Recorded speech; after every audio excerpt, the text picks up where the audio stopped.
रह जाएगा, वह पॉलिटिक्स ऑफ प्रेजेंस के रूप में हमारे सामने कभी नहीं आ पाएगा। जैसा कि शैला बहन हबीब ने ये बात कही थी politics of idea and politics of presence की, तो उसको भी आप यहाँ पे ऐड ऑन कर सकते हैं। अब आगे चलते हैं। आगे वो कहते हैं कि यहाँ दो और सैद्धांतिक परिवर्तनों का उल्लेख किया जा सकता है। इनमें से एक, विचारधारात्मक प्रवृत्ति के क्षरण को और बढ़ावा मिल रहा है, जिसकी वजह से दुनिया के बड़े हिस्सों में गरीब और विस्थापित हाशिए पर फेंके जा रहे हैं। पहला परिवर्तन तो यह है कि अब प्रगति के सिद्धांत में दिलचस्पी घट गई है।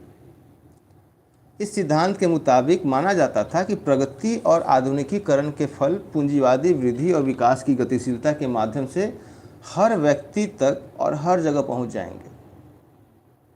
लेकिन नए भूमंडलीय चिंतकों के सोच पर अब यह बात हावी नहीं रह गई है। इस सोच की जगह पर राष्ट्रीय और अंतर्राष्ट्रीय सुरक्षा पर जोर, संसाधनों के प्रवाह के आश्वासन, समाज के निचले तबके, सामाजिक आंदोलनों और आमूल-चूल दायरों से उठने वाली मांगों पर नियंत्रण और अंतर्राष्ट्रीय स्तर पर बनने वाली और क्षेत्रीय स्तर पर लागू होने वाली दमन की तकनीकों के जरिए आतंकवाद पर काबू पाने की कोशिशों ने ले ली।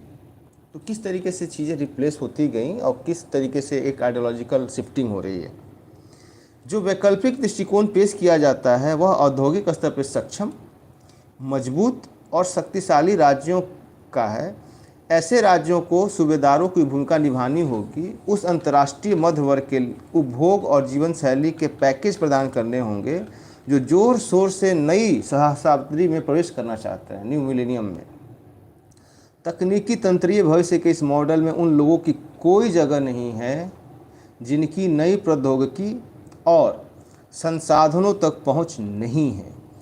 ये लोग कचरे या परजीवियों की तरफ फेंक दी जाने वाली फालतू चीज़ समझी जाने वाले हैं। अब देखिए कि उन्होंने जिस तरीके से ये बात 1991 से पहले कर दी कि किस तरीके से ये जो टेक्नोलॉजिकल शिफ्टिंग हो रही है उसके कारण जो न्यू टेक्नोलॉजी में लोग नहीं होंगे, जिनके पास रिसोर्स नहीं होंगे, how they are excluded from the society.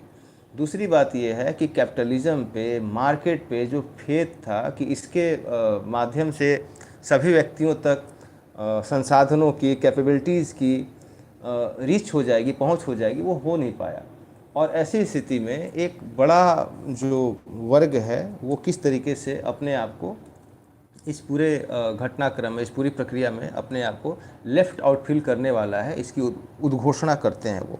फिर वो आगे कहते हैं कि किसी हद तक अमीर देशों की बदलती उपभोग प्रणाली का परिणाम है, जिसके कारण वहाँ खेतीहर उत्पादों, भोजन और श्रम प्रधान लेकिन बेहद नफीस ढंग से संसाधित उत्पादों की मांग बढ़ रही है। इस मांग को कथित अनौपचारिक क्षेत्र के बाहर विकेंद्रित खेती के जरिए ही पूरा किया जा सकता है। तो किस तरीके से जो एक एग्रीकल्चरल का रिवाइवल है उसके बारे में भी इन्होंने थोड़ी सी बात करी है। इसीलिए ज़मीन, जंगल, परती और पहाड़ी, ज़मीन, जंगल, परती और पहाड़ी इलाकों, चार की बात की है इन्होंने, पारंपरिक संसाधनों का नए सिरे से आकलन किया जा रहा है। इसी वजह से सामुदायिक संसाधनों जैसे गांव की साझा जमीन वगैरह के उदारीकरण, निजीकरण और अधिग्रहण की प्रक्रिया के माध्यम से उपनिवेशीकरण का दौर एक बार फिर चल निकला है। यहाँ पे वो आगाह कर रहे हैं कि राष्ट्र के अंदर ही जो कैपिटलिज्म है उसने किस तरीके से अपने आप को चार नए क्षेत्रों में इंटरवीन किया है और जो सामुदायिक ज़मीन है, जो संसाधन है, उसको किस तरीके से निजी हित में शामिल करने की एक तरीके से चाल या कपट के रूप में उन्होंने रेखांकित किया है। इसमें भूमि परिसीमन पर अभी शुरुआती पाबंदियां मददगार हो सकती हैं। कुल मिलाकर नई प्रौद्योगिकी का यह प्रभाव कॉरपोरेट क्षेत्र और बहुराष्ट्रीय निगमों की बढ़ती हुई ताकत में मददगार ही साबित होने जा रहा है।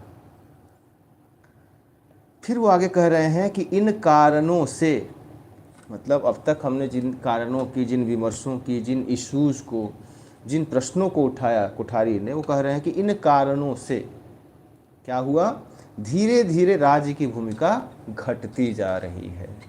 The role of state is minimise. सत्ता निजी कंपनियों के हाथों में पहुंचती जा रही है। राज्य और पूंजीपति वर्ग के रिश्तों के बारे में समग्र चिंतन